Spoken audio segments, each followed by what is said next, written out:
Commander Zethkar stood on the bridge of the massive dreadnought Eternal Dominion, his four eyes gleaming with satisfaction as he watched the primitive blue planet slowly rotate on the main display.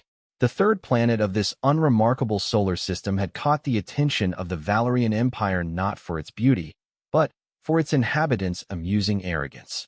Status report, Zethkar commanded, his voice carrying the natural authority of someone who had conquered 17 star systems. Long-range scans complete, Commander, reported Lieutenant Vex then from his station. The humans have detected our fleet. Their primitive communication networks are buzzing with panic. They're mobilizing what they call their military forces. A low rumble of laughter echoed through the bridge crew. The very concept that these soft, pink creatures could pose any threat to the mighty Valerian war machine was beyond amusing. It was insulting. Zethkar activated his personal communicator, broadcasting on all human frequencies. His words would be automatically translated by their systems. Primitive beings of Earth, I am Commander Zethkar of the Valerian Empire. Your planet has been selected for annexation. Surrender now, and your deaths will be swift. The response came quicker than expected. A gruff human voice crackled through the speakers. This is General Morrison of the United Earth Defense Force. We don't know who you are or where you come from, but if you think we'll just roll over and die, you've got another thing coming. The bridge erupted in genuine laughter this time. Zethkar's mandibles clicked in amusement. These humans clearly had no understanding of what they faced.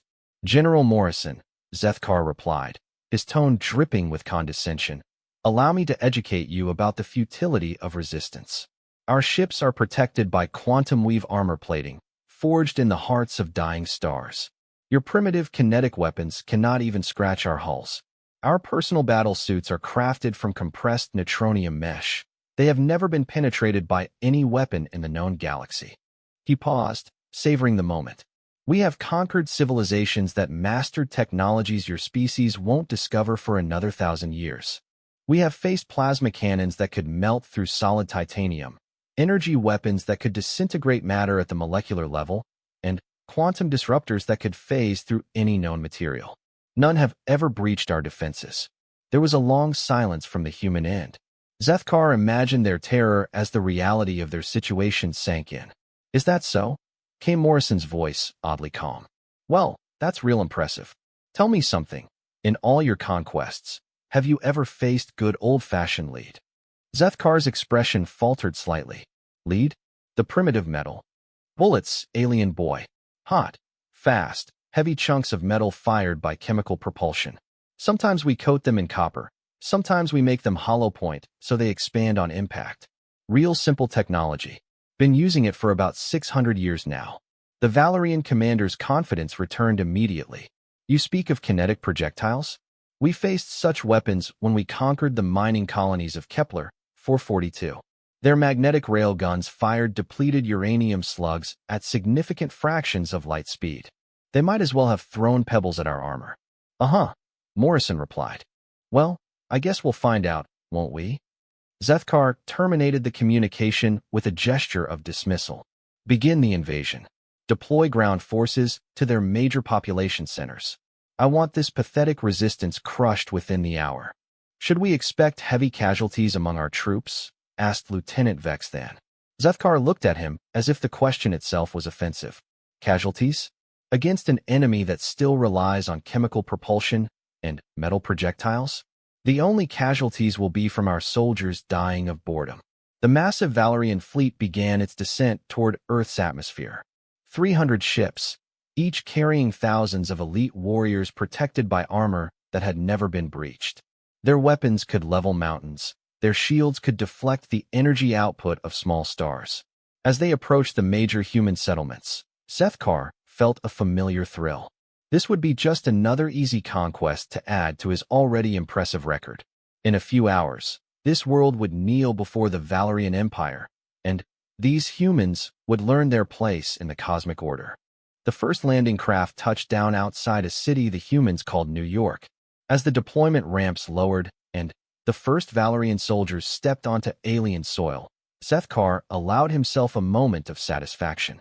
Soon, this entire world would understand the true meaning of power. He had no way of knowing that humanity was about to teach him a lesson in the devastating effectiveness of simple physics. Sergeant Marcus Torres crouched behind the overturned taxi, his M4 carbine gripped tightly in his weathered hands.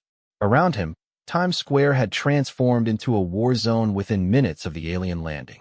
The massive craft had settled down right in the middle of Broadway, crushing several city buses and sending panicked civilians fleeing in every direction. "What the hell are those things?" whispered Corporal Jackson, peering around the corner of a damaged storefront. Torres studied the aliens through his rifle scope.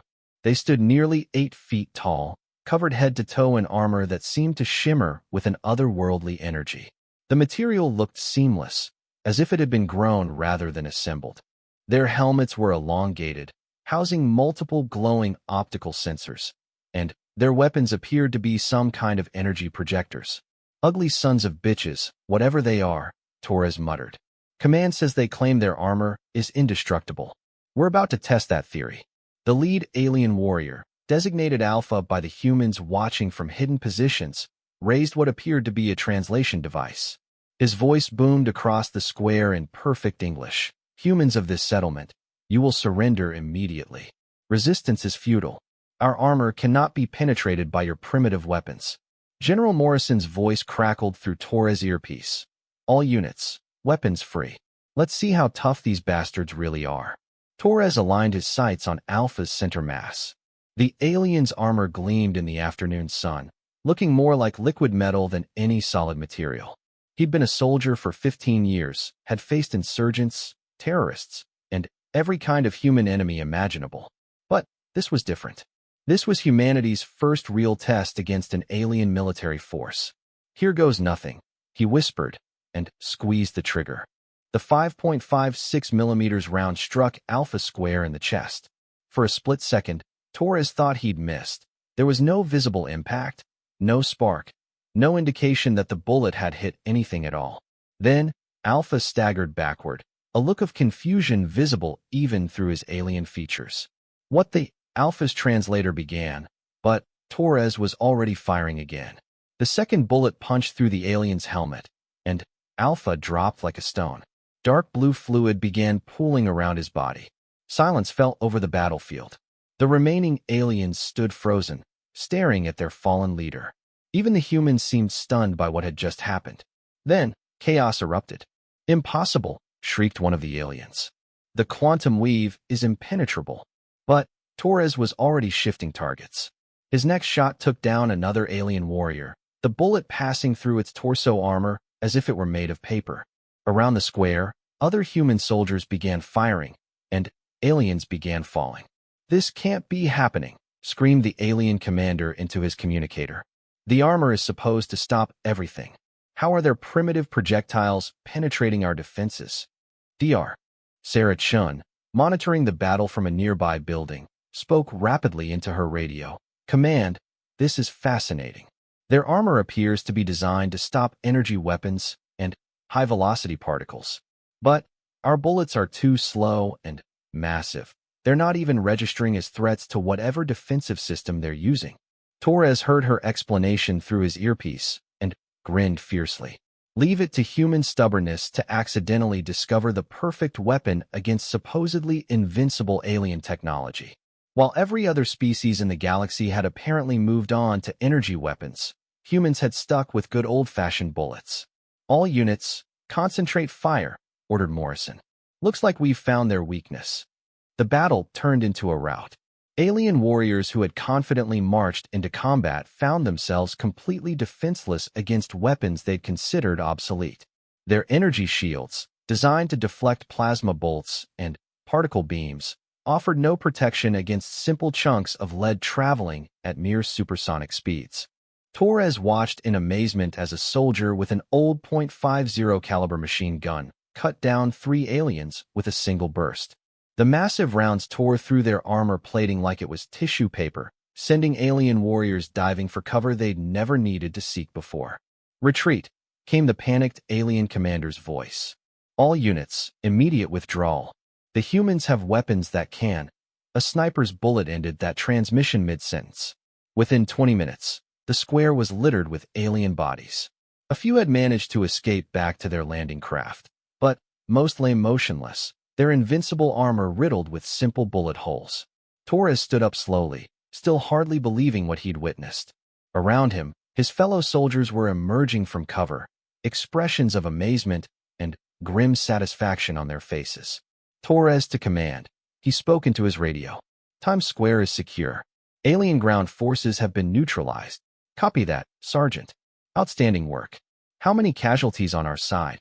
Torres looked around at his men, all of whom were checking their weapons and preparing for the next wave. 0, sir. We haven't lost a single man. There was a pause. Say again, Sergeant. 0 casualties, General. Their fancy armor couldn't stop bullets. It was like shooting fish in a barrel. In the distance, Torres could see more alien ships beginning their descent toward other parts of the city. But something was different now. The aliens were no longer advancing with the casual confidence they'd shown before. They were landing further away, moving more cautiously. Word was spreading through their ranks. The humans had found a way through their defenses. The supposedly primitive species had just handed the mighty Valerian Empire its first battlefield defeat in over a century. And they'd done it with technology the aliens considered laughably obsolete. Commander Zethkar stared at the tactical display in disbelief, his 4 eyes struggling to process the impossible data streaming in from ground forces across the planet. Red indicators marked fallen units, hundreds of them. In the past hour, his supposedly invincible army had lost more warriors than in the previous 5 years of galactic conquest combined. Commander, Lieutenant Vexton's voice was barely above a whisper. We're receiving similar reports from all landing zones. London, Tokyo, Moscow, Washington. Our forces are being decimated by human small arms fire. That's impossible. Zethkar slammed his primary fist against the command console.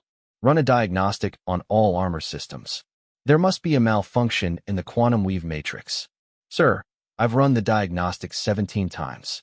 All armor systems are functioning perfectly. The quantum weave is intact and operating at peak efficiency.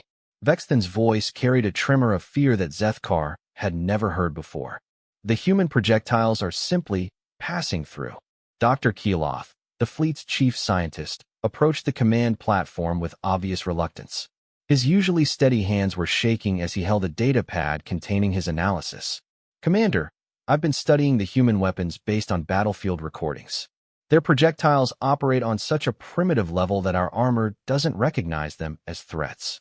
The quantum weave is designed to stop high-energy particles, plasma bolts, and molecular disruptors. But these bullets, they're just metal moving relatively slowly through space. Zethkar's mandibles clicked dangerously. Slowly? Our sensors show impact velocities of over 800 meters per second. Yes, sir, but that's glacially slow compared to the particle beams and energy weapons our armor was designed to deflect. Those travel at significant fractions of light speed. The defensive matrix literally cannot comprehend that something moving so slowly could be a weapon. The implications hit Zethkar like a physical blow. The Valerian Empire had spent centuries developing the perfect defense against every known weapon in the galaxy.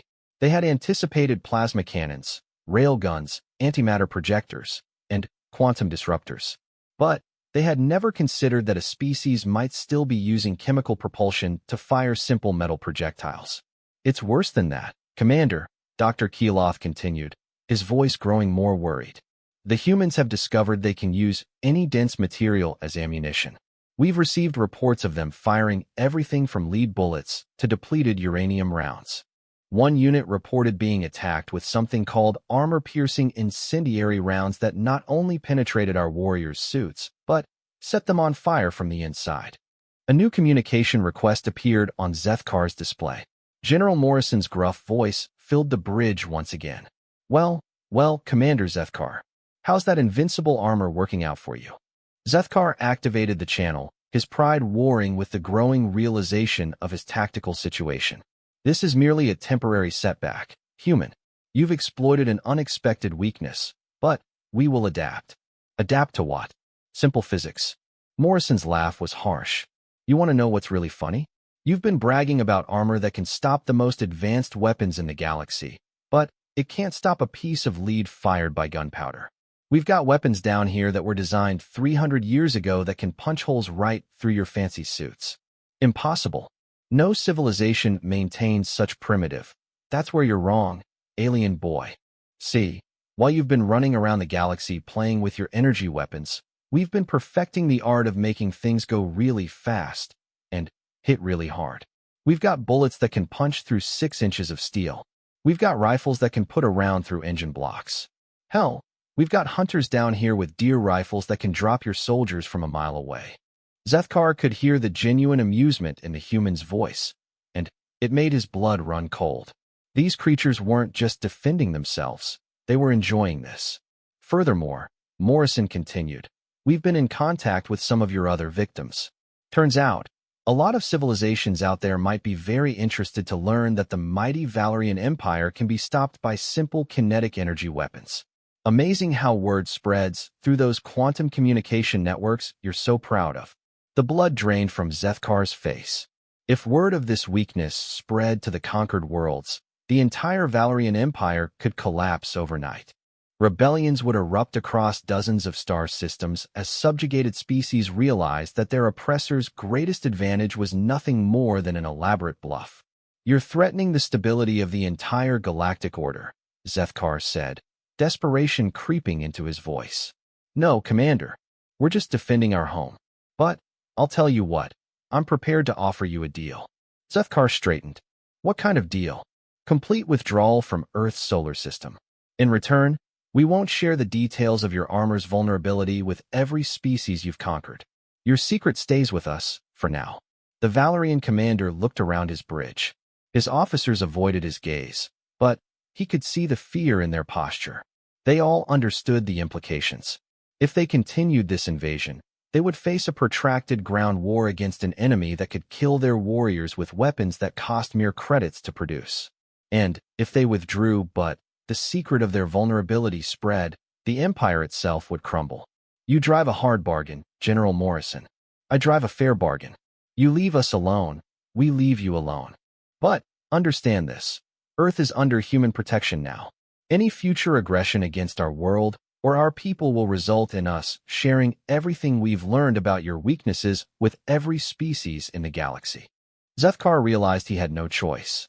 The humans had found the one weakness that his entire civilization had overlooked, and they were prepared to use that knowledge as both sword and shield. For the first time in his military career, the mighty Commander Zethkar was about to order a full retreat. 3 months after the Valerian withdrawal, Ambassador Elena Rodriguez walked through the corridors of the newly established Galactic Contact Center in Geneva. The building buzzed with activity as diplomats, scientists, and military advisors from Earth worked alongside representatives from 17 different alien species, all former subjects of the Valerian Empire who had declared independence after learning about humanity's discovery. Ambassador Rodriguez, called Dr. Chun, rushing to catch up with her quick stride. We've just received another delegation request. The Kethari Republic wants to establish formal relations and discuss mutual defense agreements. Elena smiled grimly. That makes 23 species this week. Word is really getting around, isn't it? As they entered the main conference hall, Elena was greeted by a remarkable sight. Beings from across the galaxy sat at specially designed tables, their various forms requiring everything from aquatic tanks to low-gravity chambers. What united them all was the shared experience of Valerian oppression, and their amazement at how easily it had been shattered. At the head table sat Diplomat Kreshtal of the Andromedan Collective, whose crystalline form sparkled as he spoke. Ambassador Rodriguez, on behalf of the 47 liberated worlds, I want to express our profound gratitude. Your species has accomplished what we thought impossible. We just defended our home, Elena replied diplomatically. We had no idea it would have such far-reaching consequences. But that's exactly what makes it so remarkable, interjected General Vorthek of the recently liberated Canopus system. His reptilian features showed an expression humans had learned to recognize as amusement. You weren't trying to overthrow the Valerian Empire. You were simply using the most effective tools available to protect yourselves. Dr. Chen leaned forward. What fascinates me is how the Valorians fell into this trap. They were so focused on developing defenses against advanced technology that they never considered older solutions might still be effective. It's a common pattern throughout galactic history, explained Professor Malthara, the spider-like historian from Vega Prime. Civilizations develop increasingly sophisticated weapons and defenses, always trying to stay ahead of each other technologically. But humans seem to approach warfare differently. How so? Elena asked. You maintain and improve older technologies alongside newer ones. Most species abandon kinetic weapons the moment they discover energy projection. But humans kept refining bullets, improving ballistics, developing new propellants and projectile designs even as you advanced in other areas. Elena nodded slowly. We have a saying, if it ain't broke, don't fix it. Bullets work, so we kept making them better. And now, Kreshtal added, the entire galactic balance of power has shifted because of simple projectile weapons. The Valerian Empire is in full retreat. Their former colonies are declaring independence faster than they can respond. They've become a laughingstock among civilizations that once feared them. A new voice joined the conversation as Captain Torres, now promoted to Major, entered the conference room. Ma'am, we've got an update on the Valerian situation. Our intelligence sources report that they're frantically trying to redesign their armor systems to defend against kinetic weapons. How's that going for them? Elena asked. Torres grinned. Not well. Turns out there's a reason most civilizations moved away from kinetic weapons. They're really hard to defend against. Energy shields can deflect plasma and lasers, but stopping a chunk of dense metal traveling at high velocity requires actual physical armor. And physical armor is heavy, expensive, and limits mobility. There's another problem they're facing, Dr. Chen added, consulting her tablet. Even if they develop armor that can stop bullets, it won't help them with the psychological impact. Their warriors are terrified. They went from feeling invincible to being vulnerable to weapons that cost almost nothing to produce. Morale has collapsed across their military. Professor Malthara clicked her mandibles thoughtfully. There's also the strategic implications. The Valorians conquered the galaxy by convincing everyone that resistance was futile. That psychological advantage is gone forever. Even if they fix their armor problem, every species now knows they can be defeated. Speaking of which, Elena said, turning to Torres, how are our own preparations going? Excellent. We've established training programs with 12 allied species, teaching them human military tactics and weapons manufacturing. The Andromedans are particularly enthusiastic. They've started producing their own versions of assault rifles and machine guns. The irony is beautiful, Kreshtal added. The same species that laughed at human primitive weapons are now begging us to teach them how to make and use those weapons. Elena stood and walked to the large display screen showing a map of the galaxy. Red zones marked areas still under Valerian control, which were shrinking daily as more systems rebelled. Blue zones showed liberated areas where human-trained militias were helping maintain independence. What's our assessment of the Valerian response? She asked. Torres consulted his briefing notes. They're trying to maintain control through orbital bombardment rather than ground invasions. But that's causing even more resentment among their subjects. They're becoming increasingly isolated and desperate. There are rumors, Kreshtal said quietly, that some Valerian commanders are considering an alliance with us rather than face complete military collapse. Elena raised an eyebrow. They want to join the people they tried to conquer? The smart ones do. They realize that human military doctrine represents a paradigm shift in galactic warfare. Old assumptions about technological superiority no longer apply. Those who adapt survive. Those who don't become irrelevant. Dr. Chen looked up from her calculations. Based on current trends, we estimate the Valerian Empire will lose cohesion completely within 18 months. The question is, what replaces it? Elena turned back to face the assembled diplomats. That's up to all of us to decide. Humanity didn't set out to reshape galactic politics, but apparently we have. Now we need to make sure what comes next is better than what came before. As if summoned by her words, an aide approached with an urgent message. Elena read it quickly, then looked up with a mixture of surprise and concern. It seems we're about to find out sooner than expected. Commander Zethkar himself has requested a personal audience. He wants to discuss terms for the peaceful transition of Valerian territory. The room fell silent as the implications sank in. The Valerian Empire, which had ruled the galaxy for 2 centuries, was preparing to surrender to a species that had only learned of alien life 3 months ago. The meeting took place in the neutral space station orbiting Jupiter, hastily constructed from human and alien technologies in the weeks following the first contact. Commander Zethkar arrived with a minimal escort, his once proud bearing now marked by the weight of defeat. The quantum weave armor that had once been his symbol of invincibility was nowhere to be seen. Instead, he wore simple diplomatic robes.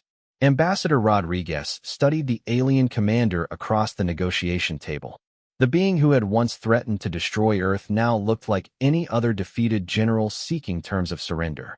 General Morrison sat beside her, his presence a constant reminder of humanity's unexpected military superiority. Commander Zethkar, Elena began formally. You requested this meeting to discuss the peaceful transition of Valerian territory. I'm prepared to listen to your proposals. Zethkar's 4 eyes focused on her with what humans had learned to recognize as intense concentration. Ambassador Rodriguez, I come before you not just as a military commander, but as someone who has seen the writing on the wall. The Valerian Empire, as we know it, is finished. Because of bullets? Morrison asked bluntly. Because of what bullets represent, Zethkar replied, surprising them both with his candor. Your species demonstrated something we never considered possible, that technological supremacy can be overcome by tactical superiority and the will to resist. Every species we conquered now knows that invincibility is an illusion. Elena leaned forward. What exactly are you proposing? The formation of a galactic federation, with humanity as a founding member and major influence. The Valerian Empire will voluntarily dissolve itself and petition to join this new organization as equals, not conquerors. Morrison laughed harshly. That's rich. The galaxy's biggest bullies want to join the club after everyone else has already thrown them out. I understand your skepticism, General. But consider the alternative. Without a structured transition, the galaxy will descend into chaos. Hundreds of worlds will be left without central authority, trade will collapse, and wars will erupt as different species compete for dominance. Elena considered this. Intelligence reports supported Zethkar's assessment. While liberation from Valerian rule was universally celebrated, many worlds were already struggling with the practical challenges of independence. Even if we agreed to such a federation, she said carefully, why would the liberated species accept Valerian membership? They have centuries of oppression to remember. Because we offer something valuable: infrastructure, technology, and administrative experience. We built the Galactic Communication Network, the hyperspace shipping lanes, the standardized trade systems. Destroying all of that would set galactic civilization back by centuries. Dr. Chun, monitoring the conversation from Earth, spoke through Elena's earpiece. He's right about the infrastructure. Our analysis suggests that a complete Valerian collapse would cause massive economic disruption across the galaxy. Elena nodded slightly. What guarantees could you offer that this wouldn't just be an attempt to regain power through political means?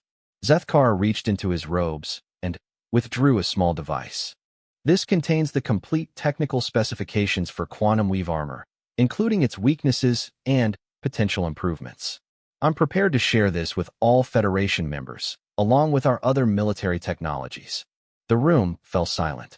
Morrison's eyes widened as he grasped the implications. You're talking about giving up your only remaining military advantage. What military advantage? Zethkar replied with what might have been bitter humor. Half the galaxy now knows how to defeat our armor. The other half is learning quickly. Our technological superiority is already gone. Sharing it at least gives us some diplomatic value. Elena exchanged glances with Morrison. This is a decision that affects more than just humanity. We need approval from the other liberated species. I've already approached several of them, Zethkar admitted. The response has been cautiously positive. The Andromedans and the Kethari Republic are particularly interested in a structured approach to galactic governance. Over the next 3 hours, they hammered out the basic framework of what would become the Galactic Federation. The Valerian Empire would be dissolved, its former territories reorganized into independent systems with the option to join the Federation. All military technologies would be shared equally among members, and a joint defense force would be established based on human tactical doctrine. Most importantly, Earth would host the Federation capital, recognizing humanity's unique role in galactic liberation. "There's one more thing," Zethkar said as the meeting drew to a close. "Our scientists have been analyzing human military doctrine, trying to understand how you achieved such tactical superiority. They've made some interesting discoveries, such as," Morrison asked, "humans are the only species that systematically studies military history spanning thousands of years. Most civilizations focus on the most recent conflicts, but humans maintain detailed records of battles fought with swords, arrows, muskets, and cannons. This gives you a comprehensive understanding of warfare across all technological levels." Elena felt a strange pride at this observation. "We learn from our mistakes and our successes. More than that," Zethkar continued, "humans seem to view warfare as a problem-solving exercise rather than simply a contest of superior technology. When faced with invincible armor, you didn't try to develop better energy weapons. You identified the specific weakness and exploited it with existing tools." Morrison grinned. "We call that thinking outside the box." 6 months later, Ambassador Rodriguez stood on the observation deck of the Federation headquarters orbiting Earth, watching as the first joint human-alien patrol ships departed for their assigned sectors. The vessels were a fascinating fusion of technologies: Valerian quantum engines-powered ships armed with human kinetic weapons and Andromedan sensor arrays. Dr. Chen joined her at the viewing port. "The final reports are in. Every former Valerian world has joined the Federation. Even the Valorians themselves voted unanimously to ratify the charter. Any regrets about how fast this has all moved?" Elena asked. "None at all. We've gone from thinking we were alone in the universe to helping lead a galactic civilization in less than a year. If someone had told me that bullets would be the key to galactic peace, I'd have recommended therapy." Elena laughed. "And Zethkar? He's been elected as the Federation's first Minister of Infrastructure. Apparently, even former enemies can appreciate good administrative skills." As they watched, a new ship entered orbit, the first vessel designed entirely by the Federation, incorporating the best technologies from dozens of species. Its hull bore the Federation insignia, a simple circle containing symbols from every member species, with Earth's blue marble at the center. Humanity had set out to defend its home with simple bullets and ancient tactics.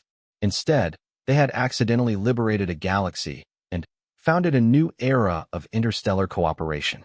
Sometimes, Elena reflected, the most profound changes came from the simplest solutions. In the distance, she could see construction beginning on the Federation's first deep space exploration vessel.